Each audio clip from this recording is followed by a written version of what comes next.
papalit na po tayo ng bushing ng tinatawag nilang disposable. Ito po ay modelo ng Panasonic. So sundan lang po natin ng pagpapalit para magkaroon tayo ng idea kung paano siya palitan.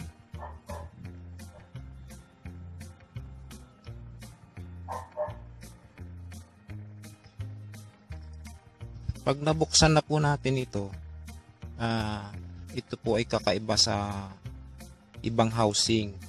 Yung kanyang lagayan ng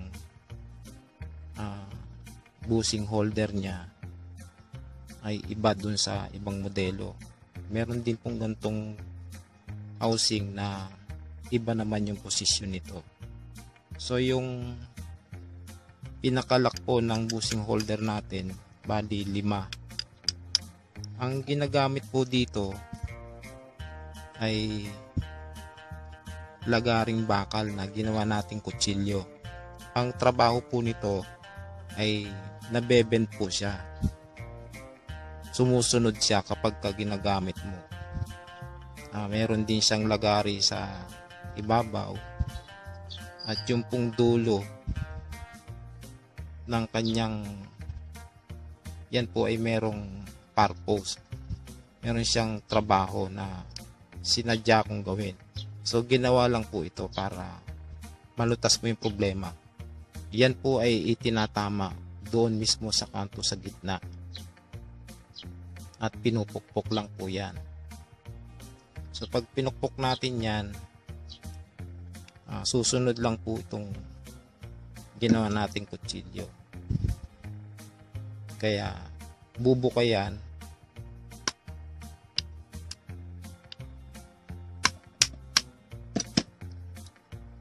Ayan. Bumuka na siya.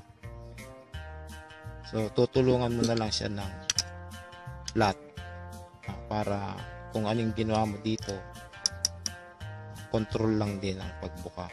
Kasi pwede rin siyang matanggal o maputol. So pag naiangat niya na po yan, pwedeng katulong nyo yung ganitong cutter para maiangat mo ng ayos. Pwede rin na long nose, pwede rin.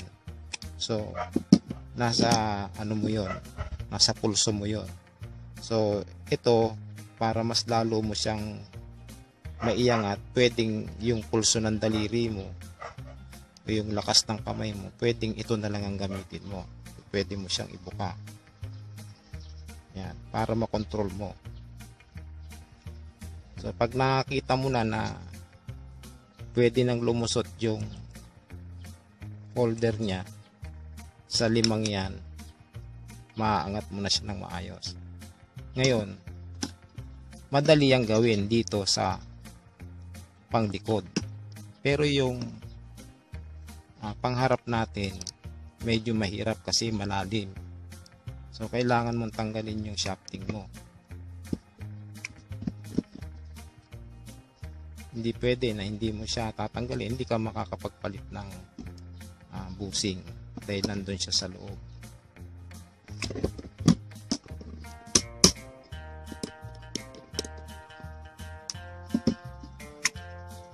Buti natin yung shafting. Pag mahirap siyang tanggalin, lagyan lang po natin ng langis. At kung puro kalawang na yan, lihahin po muna natin para may labas natin siya ng maayos.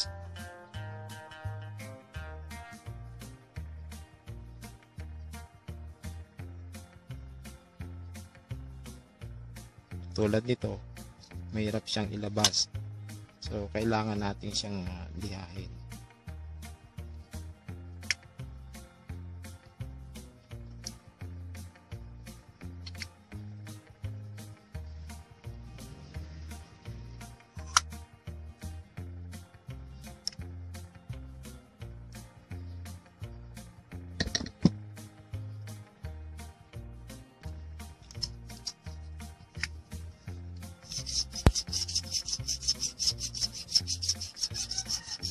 After nating maliha, ilalabas na natin yan.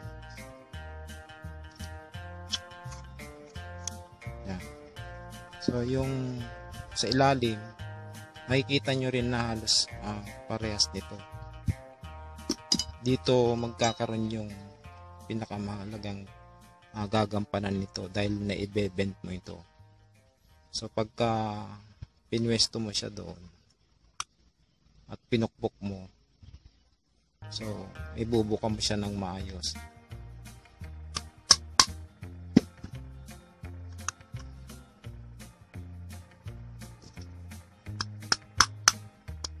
Yan. Yan, bumuka na siya. So itutulak mo na lang siya ng pwersa ng daliri mo o ng kamay mo. Kaya simple lang yung paggawa niyan o pagtatanggal niyan. Katulong mo to. So kayong mga wala pang ganito, ang trabaho nito marami, hindi lang para dyan. Pati doon sa ganitong modelo ng standard na ang housing niya ganitong lata, ito rin yung ginagamit. Ang pagpapalit naman nito, iaangat mo lang naman yan. Sa paltan mo ng busing, balik mo, langisan mo yung tinatawag na self-oiling, yung kanyang foam. Yun yung tinatawag natin na self-oiling na ina-absorb ng busing sa tuwing siya'y umiikot. Ihikit-it niya yung langis galing dyan na nilagay.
wag muna po natin siyang ipipix na ilapat yung kanyang mga lock para po hindi maiwan po ang isa o dalawa.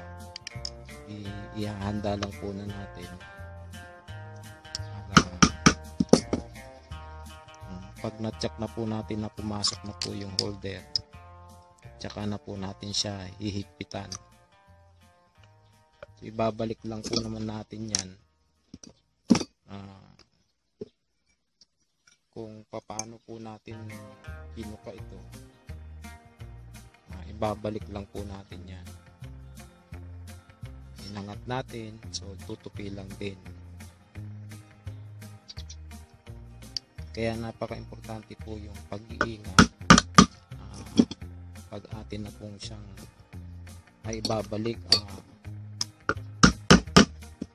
Bali dalawang tupi pa po ito. Ikatlo po baka hindi na po siya pwede dahil mapuputol na po siya. Doon na po yun papasok po yung kailangan natin siyang gawa ng paraan. So na-fix na po natin, bali pa-final na po natin yung pukpok para lumapat na siya ng ayos. So yung ganun lang po yun ang pagpapalit po ng busing nito. Medyo may kahirapan lang po yung sa harapan, pero yung sa likuran madali po ito.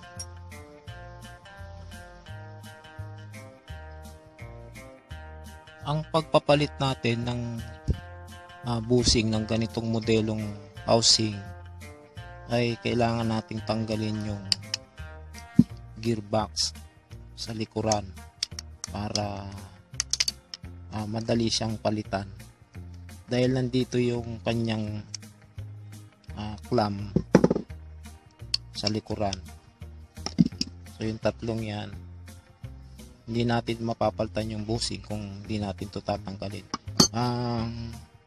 Alum, hindi natin kailangan tanggalin yung gearbox niya o swing assembly niya, dahil ang pagpapalit ng busing nito ay kaiba doon sa modelong ito. So dito tayo magpapalit ng busing sa lugar na ito, so hindi natin kailangan tanggalan pa ng gearbox doon sa likod. So importante yan na matanggal natin yung gearbox.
kung sakali na ang ating cap dun sa busing natin ay nabali na yung kanyang pinaka-clamp, pwede natin siyang lagyan ng remache. So may paraan pa para hindi ka bumili ng bagong housing.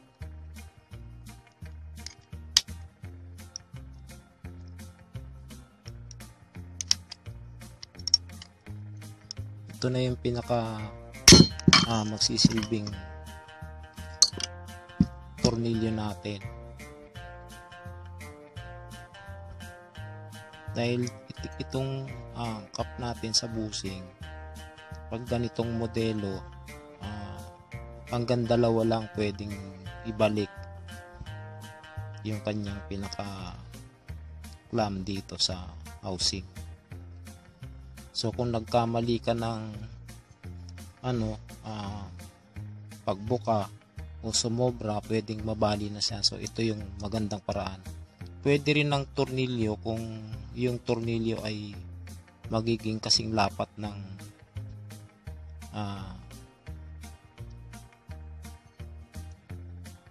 rivet natin. So yan lang paraan para bumalik siya sa dati.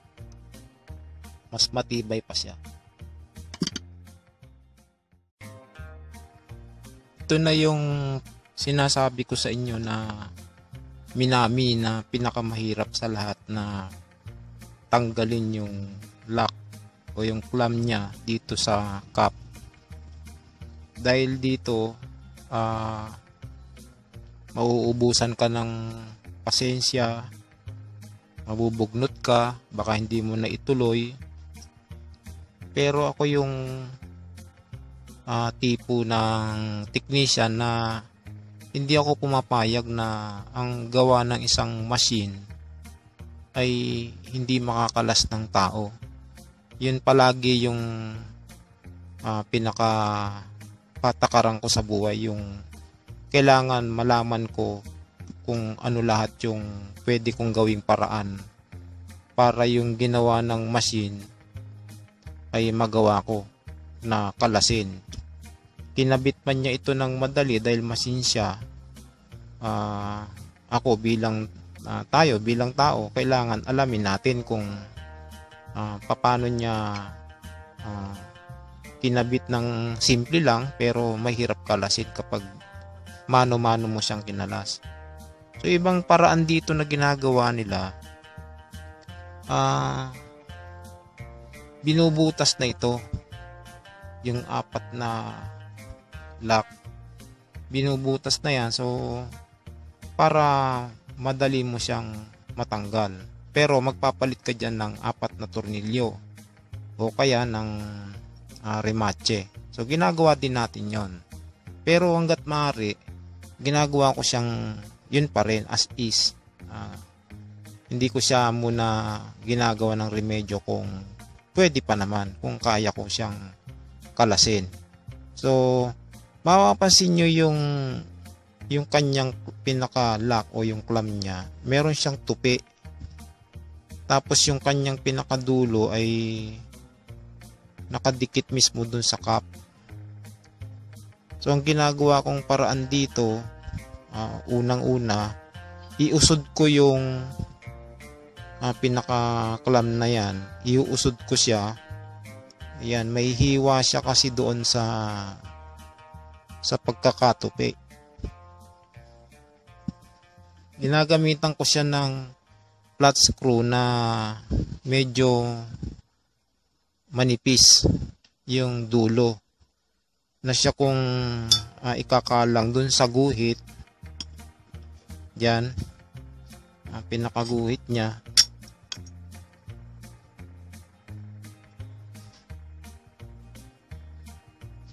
Yang guhit na yan ang siyang dadalhin mo palabas, na ang gagamitin mong kalangan ito.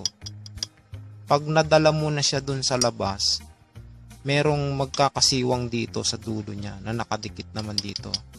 Dun ko naman gagamitan ng ang ginawa kong kutsilyo. So maisisingit ko na yung kutsilyo ko And then siya rin ang gagawin kong kalangan para maitulak naman yung manipis na tupi.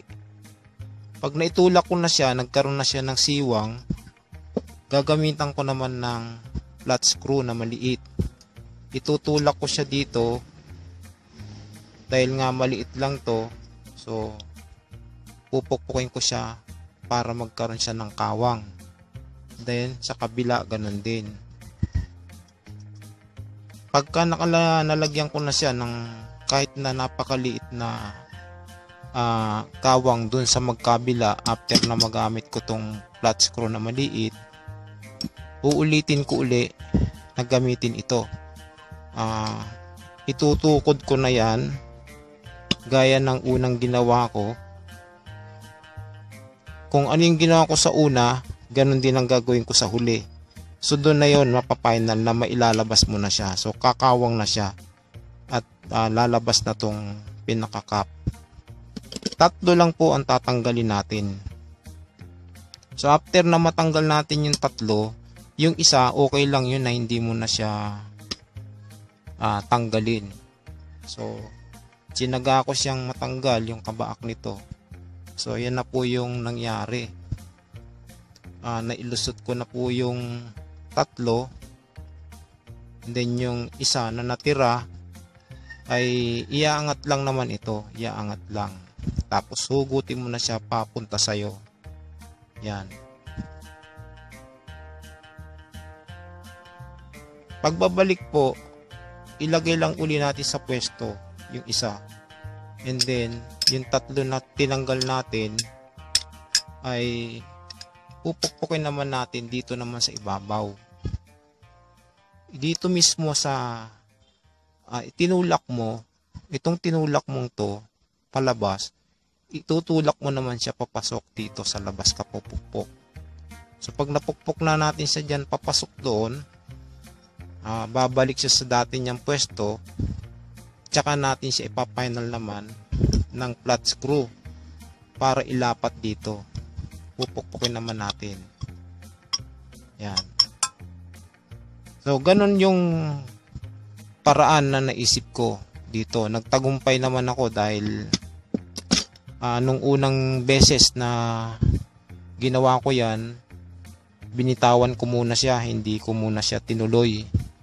Kasi halos maubos ko na kasi yung pinaka-clamp niya. Yung lock na yan. Halos maubos ko na yan, hindi ko talaga matanggal. So ginawa ko noon, ginamitan ko na ng drill at binutas ko, tapos nilagyan ko na lang siya ng rivet. Ngayon pag ginawa ko naman palagi yon, ay magkakaroon ako ng problema dito sa kanyang gearbox, kasi nakalutang yung rivet mo. Magkakaltas ka ngayon dun sa gearbox mo para humakab naman siya dito. So kaya nga hindi ko muna siya binubutasan ng drill, para gawin muna yon, para hindi ako mamroblema dun sa gearbox na ikakabit ko. Kaya ginagawa ko muna, kung kaya ko siyang malinis na tanggalin, ginagawa ko muna po yon. So gaya po ng ginawa ko dito. So 3 yung kinalas ko dahil nasanay na po ako ng katatanggal nito sa dami na ng dumating na Minami. So nasanay na po akong tiyagain. Ngayon kung uurungan mo ito, tinanggap mo ito, halimbawa inurungan mo, hindi mo na siya tinuloy, o kung ginawa mo na lang siya ng paraan na butasin, lagyan ng tornilyo o kaya ng rivet, nawala na yung ano mo, yung challenge, no, na matapos mo, na yung kinabit ng machine hindi mo siya natapos. So ang ginawa mo lang paraan, binutasan mo, then nilagyan mong tornilyo, yun lang nagawa mong paraan. Pero sa mano-mano kaya pa, kasi nagawa ko. Ibig sabihin, wag tayong papayag na yung alam ng ibang technician ay hindi mo malaman. Kasi ganun po ako, yung gusto ko pong malaman din yung mga hindi ko alam na alam ng ibang technician. So dapat ganun din po yung maging pananaw nyo, na kailangan yung alam ng technician ay malaman nyo rin. So gagawin natin dun sa isa, kung paano ginagawa kong kaya lang pwersado talaga, dahil ito ay kailangan mong tuunan at idikit mismo dun sa guhit. So pag diniin po natin na ganyan, ikakalang natin.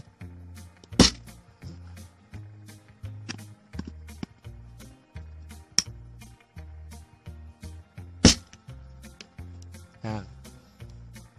Bali, naiusod na po natin yung naiusod ko na yung kaunti. So bibire naman yan din ng maliit na flat para magkaroon siya ng siwang hindi sa kabila.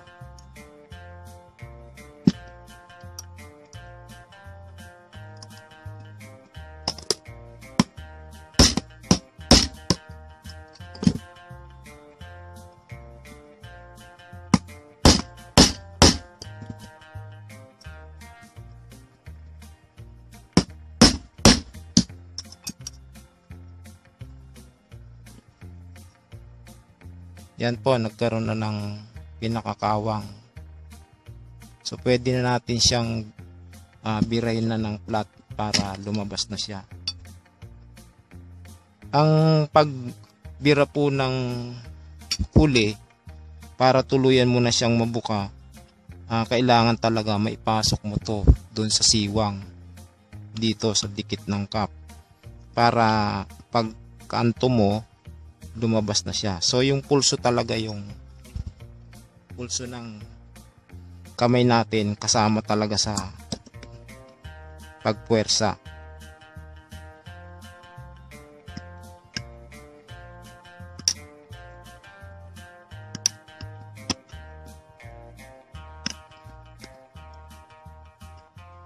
Maraming sumuko na po dito sa pagtatanggal nito.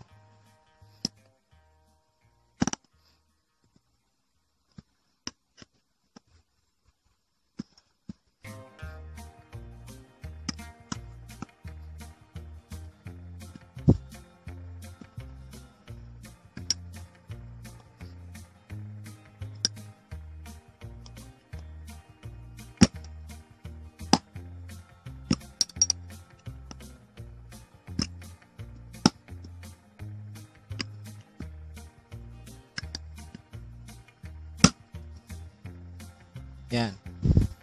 Ganyan siya kahirap ilabas. Kaya hindi pwede talaga yung lalambot-lambot yung pulso mo dito.